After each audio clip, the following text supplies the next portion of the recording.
Good afternoon, everyone. Apologies for being late. I had my meeting with the president of the Oval went long, so I apologize. Okay. We can go straight to questions. Yeah, I was just about to say, just give me a second, Darlene. I have a super short thing at the top, and then we can get straight to questions.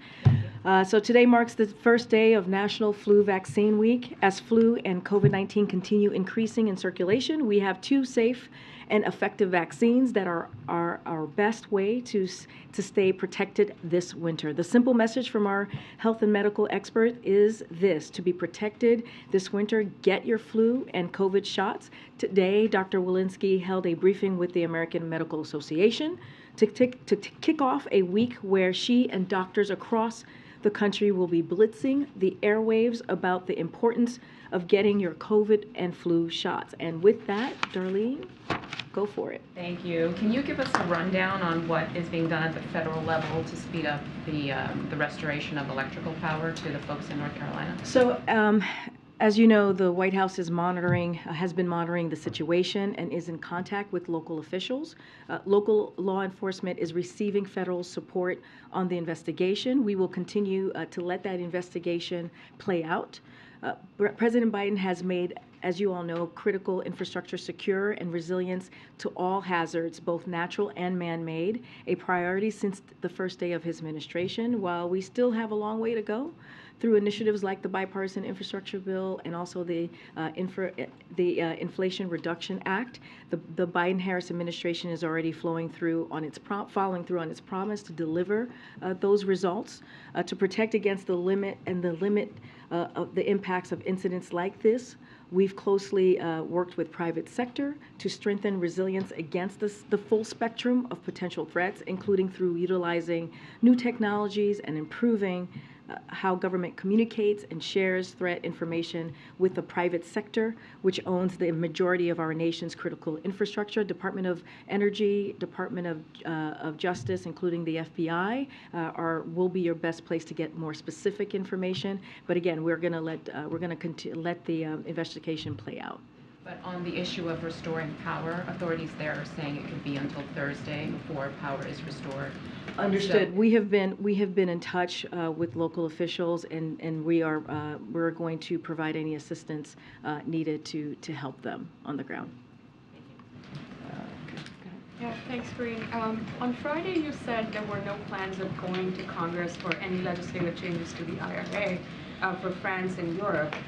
Over the weekend, there were some French officials who said that one way of making the tweaks that President Biden proposed to the IRA was through executive orders, and we're wondering if the administration has already started working on certain EOs, or if you're planning to work on them going forward. Can you offer any specifics? So there's two things. The first thing is the president was clear that there are ways that we can address Europe's concerns, right? The concerns that they actually have. This is a matter we are working through substantive consultation with our European counterparts. We don't want to get ahead of that process, but we're going to have those conversations and find ways to, again, address their concerns. I was speaking to specifically like glitches that might be that we have heard about in this particular piece of this law now. And so what I was saying, no, we don't have plans to go back to Congress on that. But when it comes to their concerns, of course, we're going to have conversations with our European allies. And specifically on that, I mean, the administration did say during the French president's visit that that it had worked on overcoming French objections to whatever it is that they were talking about with respect to the IRA. But the administration has, again, of course, not released any specifics on that. And I know you're talking about having future conversations with them. But could you talk about the work that has gone in so far? So, not going to get into specifics again. We want to have this conversation. There's a process that's happening. Don't want to get ahead of that. But I also just want to say, and you've heard us say this many times, the Inflation Reduction Act was a historic piece of legislation. It's going to help Americans, millions of Americans across the country, as we talk about lowering cost, as we talk about really attacking the number one priority when you think about the economy for the president, which is lowering costs on health care, lowering costs on energy, doing that historic investment on fighting climate change. So this is something that the president is very proud of, and it's going to really, truly change lives. When it comes to the concerns of our European partners and allies, certainly we're going to do our best to have those conversations, but I'm just not going to get ahead of the process that's currently happening. One on on the oil price cap. Obviously, Russia has said that they're not going to abide by it, even if that means cutting production. Ukraine is saying $60 is way too much.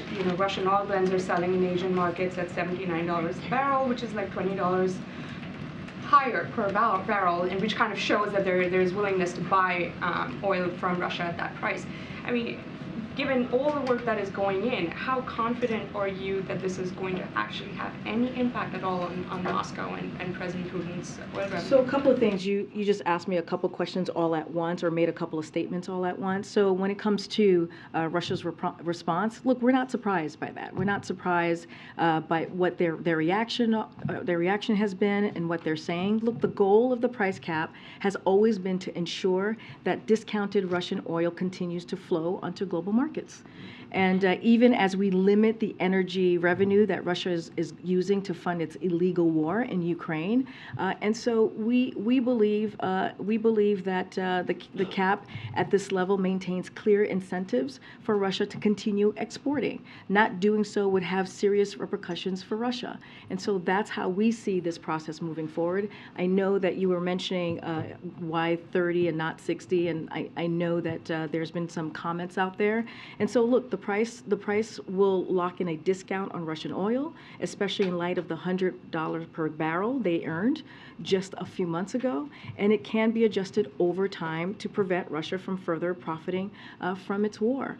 And so we believe this is an unprecedented action that we're seeing right now, and it demonstrates the unity that United States and our allies and partners have. And we think this is an important step forward.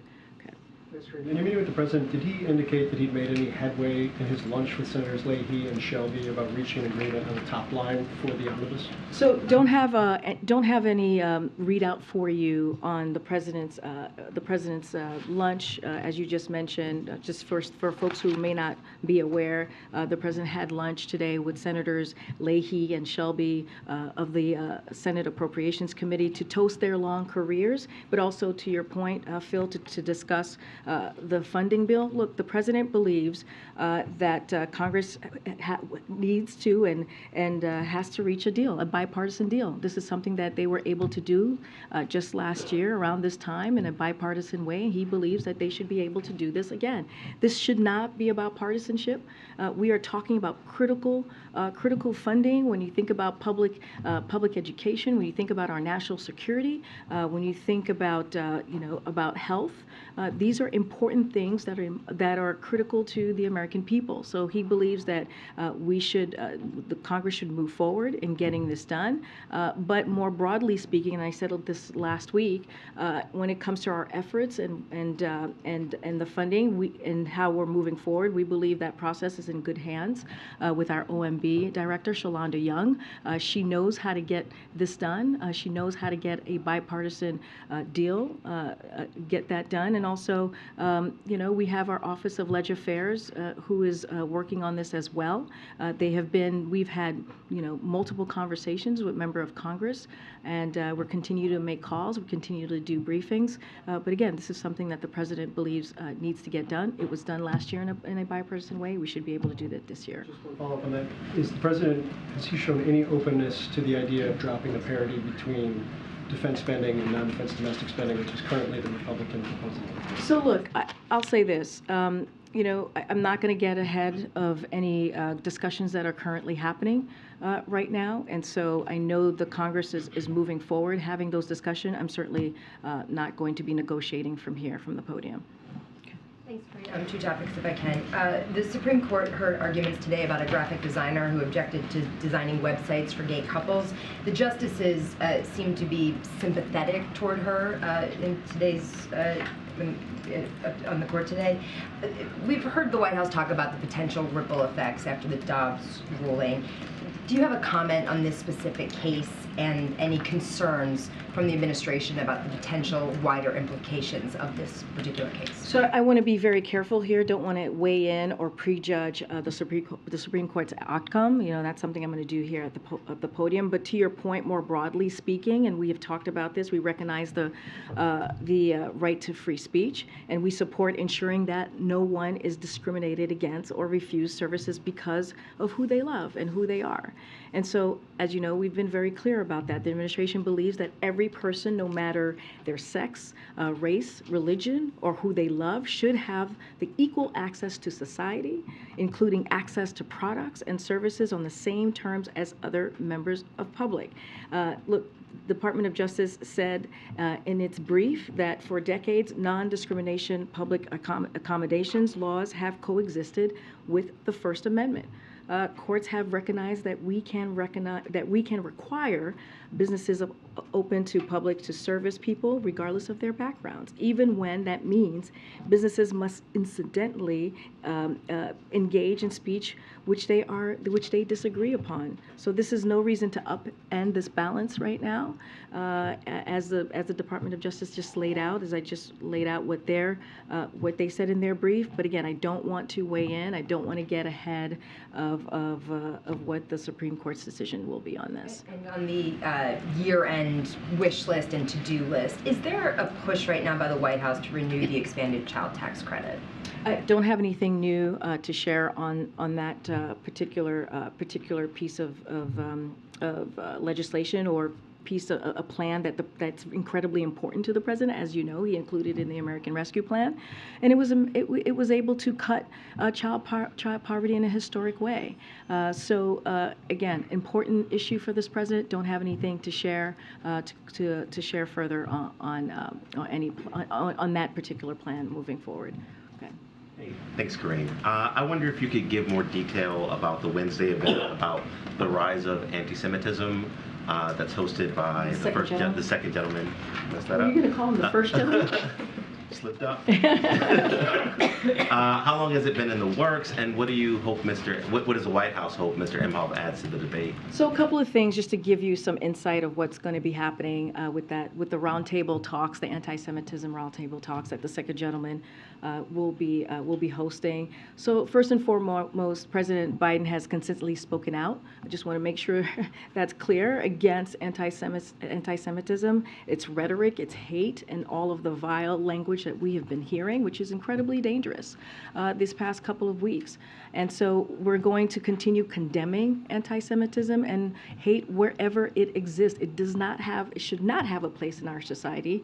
And so you'll continue to hear that. The president says silence is complicity. And so, that is something that we will make sure that we continue to condemn. Now, as it relates to Wednesday, the second gentleman, Douglas Emhoff, will convene a roundtable with Jewish leaders from across the country. The roundtable will include leaders of Jewish organizations fighting anti-Semitism that represents the wide range of Jewish community, from students to seniors, and including Reform, Conservative, and Orthodox denominations. And the second gentleman will be joined by Ambassador Susan Rice, White House Domestic Policy Advisor Ambassador Deborah Lipstadt, Special Envoy to Monitor and Combat Anti-Semitism, and Keisha Lance Bottoms, Senior Advisor to the President for Public Engagement. He felt it was important to host the roundtable, given the rise, as I just was mentioning, of anti-Semitism that we have seen over the past several months, and even longer. This is something the second gentleman takes very personally. He is the first Jewish person in this role, the first Jewish individual married to a president or a vice president. He has said himself that he is in pain. And that this is something we cannot normalize, and that's one of the reasons, as I just laid out, that he wanted to do this personally. Just a follow. Is it something that he asked for, or something that the president directed him to do? Well, I just laid out, the president has been very clear in condemning anti-Semitism, the hate that we have been seeing, racism, the increase of hatred that we've been seeing just the past several months. So this is something that his administration more broadly is going to continue to do when we talk about condemning that type of speech. But look, I just laid out, this is something, when it comes to this roundtable that the second gentleman is holding, it's something that is very personal to him and important for him, that he believed that he needed to do. And clearly, it's part of our administration's response, and certainly we'll welcome it. Thanks, Karine. To follow up a little bit on that, the week ahead after Wednesday, there were no public events for the president. Is that so he can take a more hands-on approach to the spending deal if necessary? And can we expect him to drop by that anti-Semitism roundtable on Wednesday? It's a good question. I don't have anything to preview at this time on if he will be able to stop by. Clearly, we're always working through the president's schedule, as you know. But just to lay out the president's engagement on the as we're discussing the government funding bill. Look, as you know, he had the Big Four here last week in leadership to talk about. They talked about this. You saw it in the readout. He met with President Leahy and Senators Leahy and Shelby to have the discussion about the omnibus bill. And so the president is going to continue to have those conversations. He's going to continue to be involved. I don't have anything to preview at this time on what the rest of his schedule is going to look like for the week. As it pertains to Wednesday, also, could we expect remarks from him regardless of what happens in Georgia on Wednesday? And then lastly, the president, he didn't end up going to Georgia during the campaign for Raphael Warnock. He hasn't been during the runoff election. Why is that? So look, I need to be careful, the Hatch Act. This is an ongoing, as you know, election with this particular, what we're seeing, the runoff in Georgia. So I want to be really careful here. But I have said many times before at this podium that the president will do anything that he can do for Senator Warnock to be helpful to him. As you all have seen on the president's schedule recently, he's done a high volume of fundraising, attended several political events, including phone banks and unions with unions and much more. Look, the way that we see this, if you think about the midterms that just occurred, the president played a big role here. He set the narrative on how Democrats were going to move forward in the midterms, how they were going to talk about the successes that they had, how they were going to talk about what was important to American families, right? They made that contrast with Republican electeds, Republican officials who were talking about getting rid of Social Security, putting that on the chopping block, putting Medicare on the chopping block.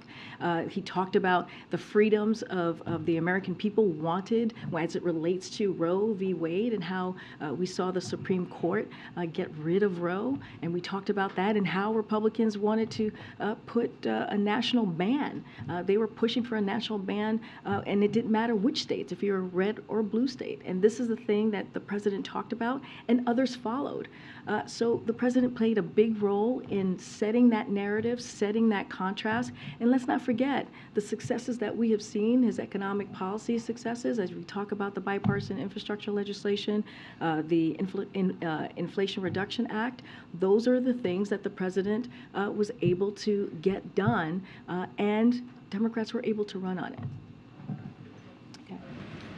This has, of course, been a harsh season for respiratory illnesses in children, and there continue to be anecdotal reports that some drugs are in short supply in certain places, like children's Tylenol, ibuprofen, amoxicillin. The supply chain is clearly under duress, and some Americans are struggling to find the drugs they need. What's the administration doing about it, and how big of an issue do you believe it is? So first, I would refer you to the FDA, who is keeping a close eye on this, and they will share more on any details about supplies as it relates to concerns on drugs, which you're laying out to me, Ben. But what I'll say more broadly on this is, for context, is that drug shortages are not uncommon, and is something the administration is regularly monitoring.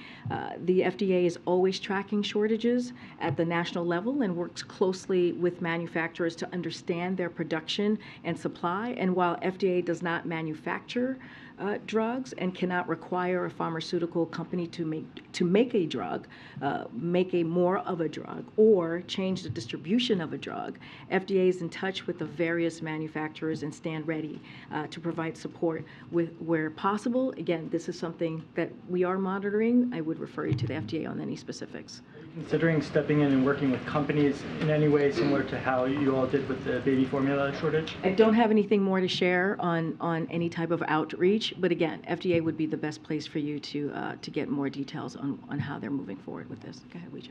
Karine, has the administration decided whether to appeal the court ruling that ends Title 42, because the deadline is this week? So I've been asked this question a couple times in the briefing room. This is something that, because it's a legal matter, is something that the Department of Justice will decide on, and I would leave it to them.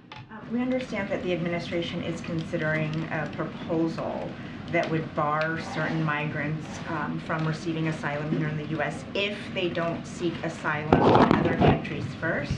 Is that a proposal that you're moving forward with, or are there any other alternative measures to Title 42 on the table? So, look, we are committed to continuing to secure our borders while maintaining safe, orderly, and humane processing of migrants. That is something that we are committed to under this administration.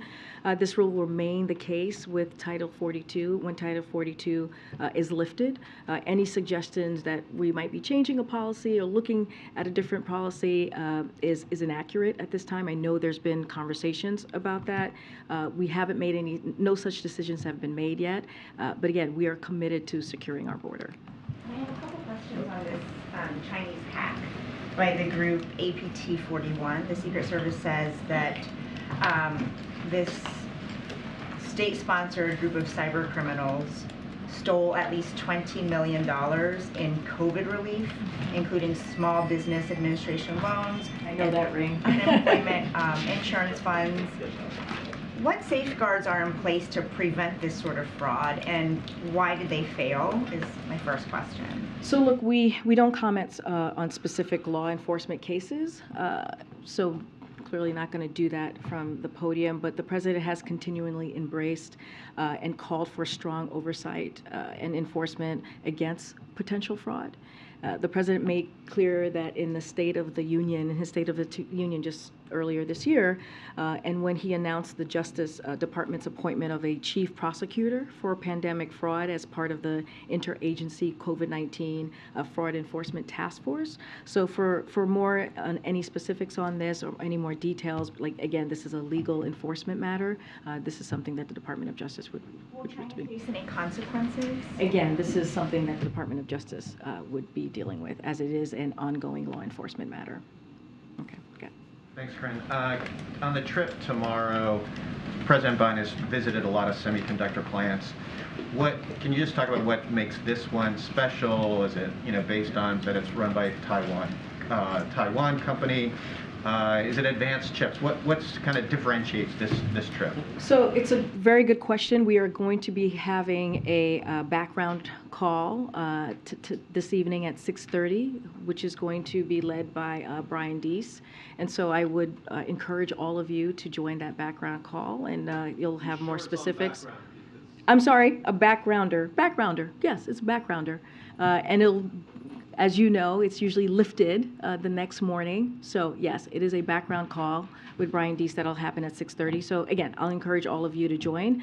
But look, as you know, he's going to be going to Phoenix, Arizona to be discussing the American manufacturing. Under this president, we have seen American manufacturing coming back to the U.S., and a lot of that is because of the president's economic policies. We've seen more than 700,000 manufacturing jobs created under this president, and he is going to continue to talk about that, talk about the CHIPS and Science Act, and that historic piece of legislation that was, as you all know, a bipartisan piece of legislation that is going to continue making sure that we have manufacturing jobs right here in the U.S. So again, you'll get more details on that. Don't want to get ahead of that conversation that will be had by Brian Deese at 7:30. It's a background call. I, again, encourage all of you to join. Thanks, Karine. Two questions for you. First, on the North Carolina power outage. The local authorities have said they believe it's an intentional attack. Is the White House aware of any motive that might have been behind that? Again, I'm just not going to get ahead of the process. It is being looked at, investigated currently. I'm going to let that investigation play out. I would refer you to the Department of Energy, Department of Justice, FBI, to get any more specific details on that. And then Democratic leaders in the House are discussing attaching Senator Manchin's permitting bill to the annual defense policy bill, which is a must-pass. Is the White House urging that too? And if so, how are you doing that? So yes, the president believes we should pass the defensive authorization bill and that the permitting bill should be included in that legislation. So that is something that we support from here. Go ahead, Stephen. Other things on the to-do list, the antitrust tech bill. Does the president want to see action on that in the window? I don't have anything more to say than what I shared last week. I refer you back to I was asked about this a couple times last week, so I refer you back to those comments. Thanks. The Electoral Count Act reform, is that something? That is something that is indeed important to the president, and he wants to see that move forward.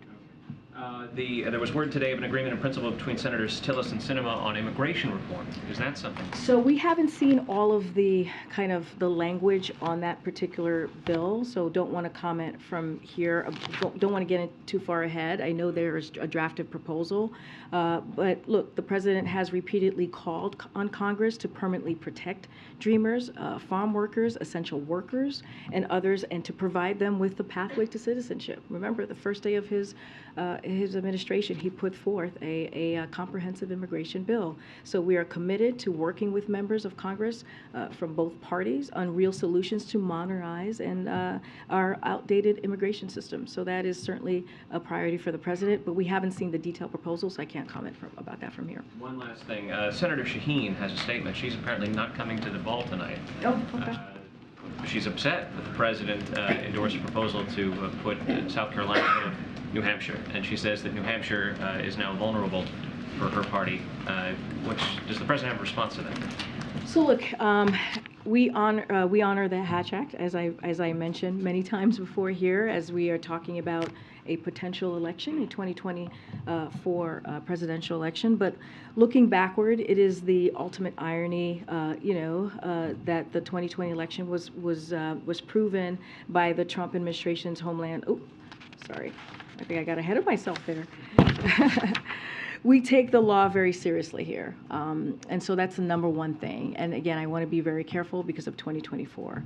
And it places strict limits on what I can say because of the Hatch Act about future elections and, of course, political party processes. I know I was asked this question many times before about the DNC, and so I've always referred folks to go to the DNC. But again, as a candidate in 2020, and as we have heard the night of New Hampshire, Hampshire primary, Joe Biden was very clear that to him, respecting our diversity as a nation and breaking down barriers for our people is a fundamental principle.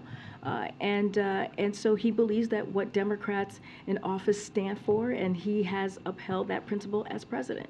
And so, again, you've seen him do that throughout his almost 2 years in administration, making sure that we see the diversity within his administration that is represented clearly across the country, and he wants to honor those values. And so that's as far as I'm going to get from here about the specific calendar. Again, don't want to get into politics as it relates to political parties.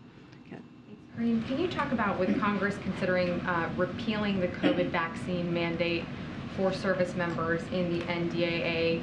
John Kirby spoke earlier about the president's position, Secretary Austin's position of wanting obviously to keep it. So what is the White House prepared to do for that aspect of it, and is the president personally engaging with lawmakers on this? So look, when the president met with the Big Four just last week, as you all know, as you know, Leader McCarthy raised eliminating the requirement that service members be vaccinated against COVID-19. So clearly they had a conversation, as you asked me about talking to members.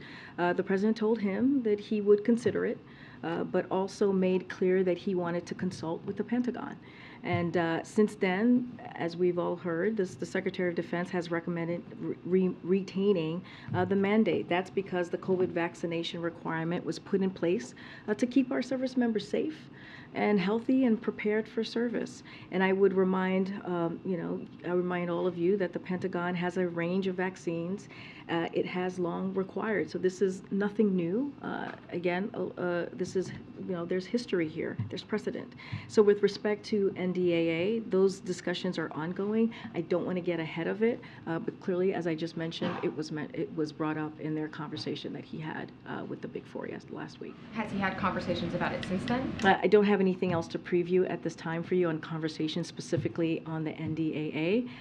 I can say that we're just not going to get ahead of the process that's currently happening in Congress. And you said from the podium that the White House isn't going to respond to every single thing that former President Trump says or does, but the White House also did put out some statements over the weekend about his calls to essentially overturn the 2020 election and put aside the Constitution. So I'm wondering if you can elaborate on that and share more about in response to his comments. So look, and again, he is a declared candidate, so want to be very careful on how I respond to someone who has declared in 2024. But this is what I was trying to say earlier. As it relates to 2020 and election conspiracy. Look, it's an irony, right? That 2020 election was that he says this because ultimately it was proven by the Trump administration's Homeland Security officials to be the most secure of all time. And not just the Homeland Security officials, it was also upheld by Trump's administration's Attorney General and by over 80 federal judges, of whom were nominated by Donald Trump himself. And so in 2022, the American people came together just past midterms and utterly rejected the dangerous conspiracy that we have been hearing, the big lie that we have been hearing from the former president, but also many Republicans. And so, look, American people have been very clear. They oppose the way that Republicans have talked about this. They oppose the violent rhetoric that extreme MAGA officials have engaged in. And so we should listen to what the American people had to say just a couple weeks ago. Go ahead. Karine. Yeah, and then I'll go back. Thank you. Okay, thanks. Just on Arizona again, is there another side to this trip, a political side, and beyond the chips aspect? Because he's done a lot of similar speeches in future or current plants. Probably to a lot of Americans, Arizona, politically speaking, might sound like that place where they have a lot of election deniers. So it's kind of a hot spot politics. So I'm not going to get ahead of the background call that's going to happen at 6:30. I'm going to let Brian D. speak to why this trip is so important, why what TSMC's semiconductor material manufacturing facility is a big deal. And so don't want to get ahead of it. I will encourage you to join the call, and you'll hear more about the president's trip tomorrow. Okay, but I mean, I'm not talking on the chip side, right? I know, you're asking me if there's... Is there a message politically he wants You're to asking send me, oh, folks in because it's in Arizona? Arizona? Yes. Why? Because he's been to a bunch of places that are, Look, relatively similar. no, I hear your question, but the president... It's a very different part of the country. No, I hear your question, but the president has said this over and over again. He's a president for everyone. Whether you live in a red state, blue state, purple state, this is about delivering for the American people. This is about keeping his promises as he moves forward with his economic policies. Look, the CHIPS and Science Act is a historic piece of legislation that is going to bring, and we're seeing this already, manufacturing back to the U.S. and has created hundreds of thousands of manufacturing jobs. And so that's why this is an important move forward that we're seeing with this particular facility in Arizona, and he wants to highlight that. He wants to lift that up. And so I don't want to get ahead of what the announcements are going to be or what he's going to talk specifically about what we're going to see at this facility tomorrow. But as you think about politics, as you're asking me this question, again, this is a president who has been very, very clear. He's going to deliver for all Americans. Very, very quick one about the medical. I think you've said previously that part of the medical has been done already, physical exam. When will the rest of it be done, like very roughly? Is it by the end of the year? Or? Don't have any specific dates to lay out or a timeline to lay out. I can say, I think I've said this last week, it was going to be in the next few months. We will release the president's physical in the same fashion, in the same transparent fashion as we did last year. Karine, thank you so much, Karine. This morning, the National Security Advisor met with President-elect of Brazil, Lula, for about 1 hour and 30 minutes. What would you highlight from the meeting? And also, Mr. Sullivan invited Lula to the White House before Lula's inauguration, January 1st. Is that visit happening? And why is the White House extending this not very common invitation to Lula even before he's the president? So to your first question, the two of them had a wide-ranging and productive conversation about how the United States and Brazil can continue to work together to address common challenges and deepen our strong bilateral relationship. And we will have a fuller readout of the visit, Jake Sullivan's visit to Brazil later today, and you'll have more details on that. To your last question, look, we will have more to share on that soon. As your question to a visit, look, this is really important to the president. We have said before, we've been working with members of incoming Lula's administration for face-to-face engagement. That's nothing new. We've talked about that, and we at high levels, so that we can hit the ground running once President-elect Lula becomes president in January. So this is something that we have been very clear about, very transparent about. Again, as I just stated, we want to hit the ground running with that relationship, that important bilateral relationship that we have with Brazil. And did the White House decide who you guys sending to the inauguration?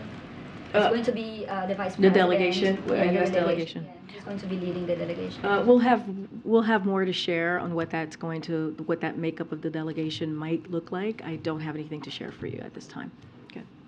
Thank you. The administration said they're going to refill the Strategic Petroleum Reserve under $70 a barrel. The Russian price cap went into effect today, $60 a barrel. Is the president considering putting Russian oil in the Strategic Petroleum Reserve? No, because it's been banned. Okay. What about in Arizona? I just want to ask you, he's going to that chips factory. Any plans in Arizona to go to the border and see for the situation for himself there? So look, I want to be very clear here. The president's trips tomorrow is about the American manufacturing boom. We're seeing all across the country, thanks to, again, his economic policies. Again, more than we have seen in his almost 2-year term. More than 700,000 jobs, manufacturing jobs, that have been created just here alone in the United States. So he'll be visiting at TSMC, a company making a major investment to manufacturing cutting-edge chips in Phoenix.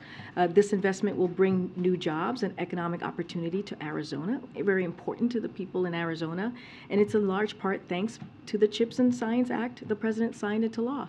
and a historic, let's not forget, a bipartisan piece of legislation. And look, we should be able to reach a bipartisan, a bipartisan agreement on immigration too.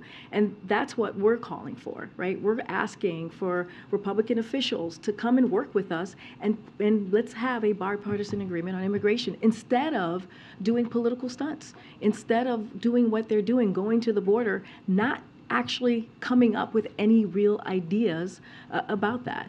That's where I will leave it. That's what the president is doing tomorrow. He's going to go to Arizona to talk about an important initiative that's going to change Americans' lives, specifically in Arizona. Just a follow-up on Edward's question. If the president is not going to make time to visit the border during his trip tomorrow to a border state, will he do it in New Year? Look, I addressed this last week about the president visiting the border. I'm not going to go beyond what I just laid out. I think, and we believe, the question again, as I was just answering to your colleague in the back, is that what are congressional Republicans going to do to actually deal with this issue? Instead of doing political stunts, many of the political stunts that hurt families, that hurt kids, that hurt children, right? That hurt people who are coming here to try to seek asylum, leaving a dictatorship. Instead of going to the border and talking about things that not going to actually deliver and keep our border safe, why don't they work with us? Why don't they actually do something? Why don't they actually, help the president get the funding that he requested, historic funding, into the Department of Homeland Security? That's one way of doing that. But again, they're playing political games and doing political stunts.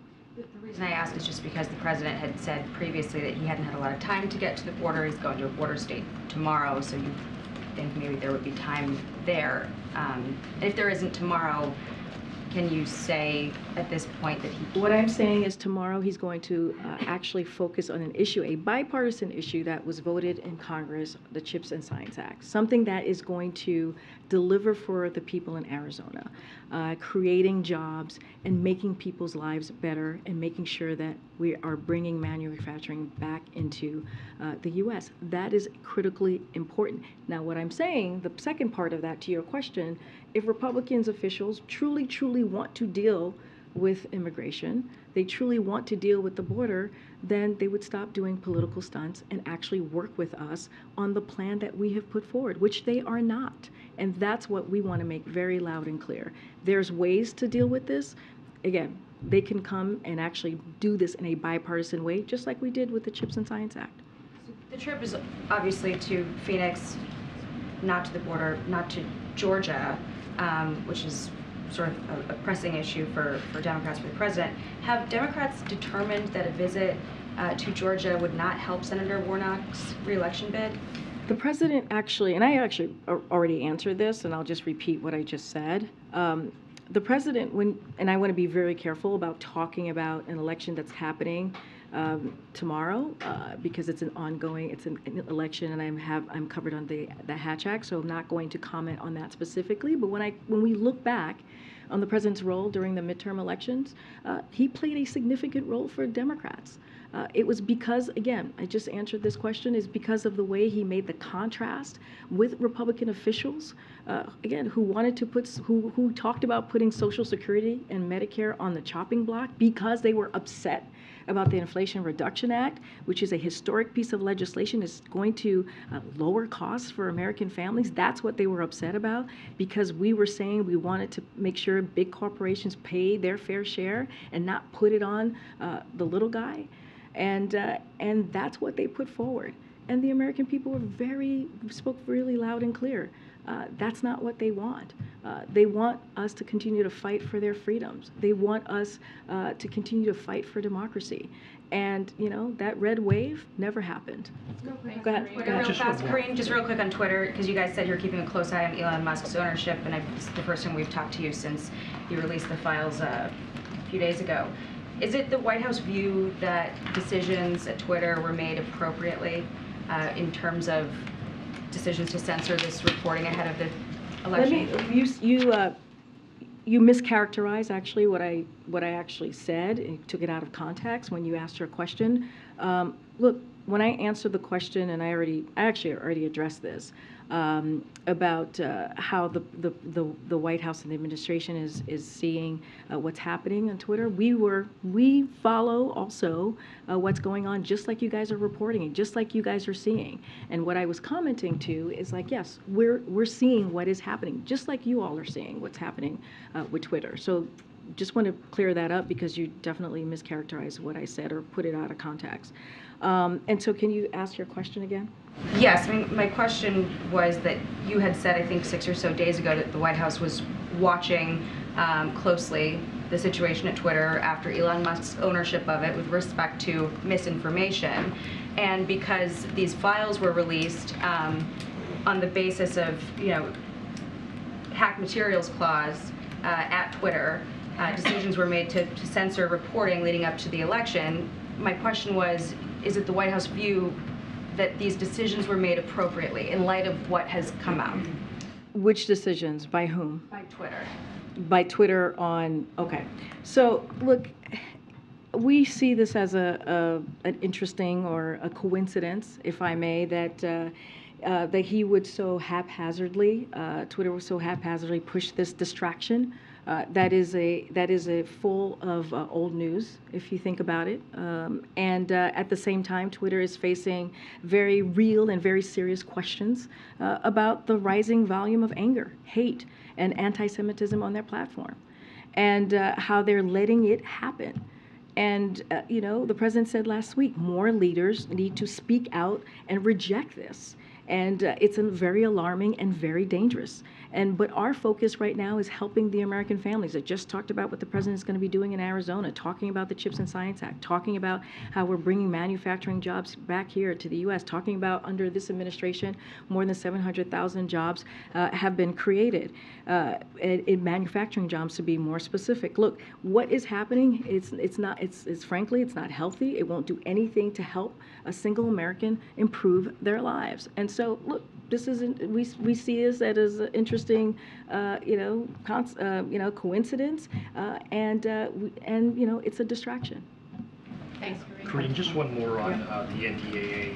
Some members of Congress are talking about providing security assistance to Taiwan in the range of about $10 billion over 5 years. Does the White House have a position on that? And is there any concern that providing additional security assistance to Taiwan might act as an irritant in the relationship with China? So, look, not going to get ahead of the process as it relates to in Congress or the NDAA. I'll say this more broadly. We continue to work with Congress on ways we can reinforce deterrence across the Taiwan Strait and build Taiwan's resilience in meaningful ways, including the self-defense capabilities. But again, I'm not going to get ahead of the process that we're currently seeing in Congress at this time. All right, everybody. Thanks, everybody. Oh, what's going on? Arizona. Oh, okay. Are you going to take a question on U.S.-Africa Summit? It's the biggest gathering of Okay, I'll take that. Let me just do this and I'll... Okay, we have a guest. I forgot.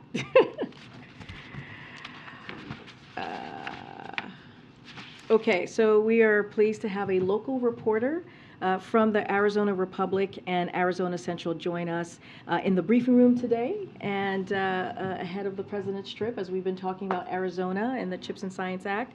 His name is Ronald J. Henson. He is the paper's national political reporter and has been a member of their team for about 15 years. And Ron, thank you for joining us. Hello. Yeah, hi. Thanks, Karine.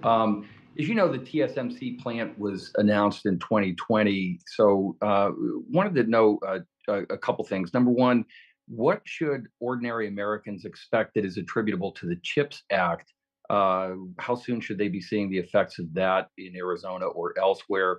And also, in the long run, should the government be playing any greater role in providing more water resources to a place like Arizona in light of this water-intensive industry? So on your first question, Ronald, I would refer you to the Department of Commerce as timeline. They're working on this and they're playing point when it comes to the CHIPS and Science Act. On your final question, it's important that these facilities are built sustainably and in a way that doesn't harm the environment of a region. We know that these chip fabs can be water intensive, but both TSMC and Intel have taken steps to reduce water usage at their facilities in Arizona. In the case of TSMC, they have planned on a site industrial water reclamation plant that will significantly reduce liquid discharge. Within the Biden administration, it is an issue we take very seriously, as evidenced by funding for Arizona drought resiliency resources, included in the Inflation Reduction Act, as you know, Ronald. And as these projects continue, state officials, local officials will need to take this issue seriously as they work with chip makers and build in their region. And so there you go, Ronald. Thank you so much for joining us on. I know there was a question on the summit. We will have more. We will have more to share in the next couple of days. Yes, the U.S. summit is incredibly important. We have invited 49 African heads of state to Washington, D.C. for a 3-day summit to highlight how the U.S. and African nations are strengthening our partnerships to advance shared priorities. The summit reflects the U.S. strategy towards Sub-Saharan Africa, which emphasizes the critical importance of the region to meet this era's defining challenges. Again, we will have more to share on the upcoming days. I gotta go, guys. Thank you so much.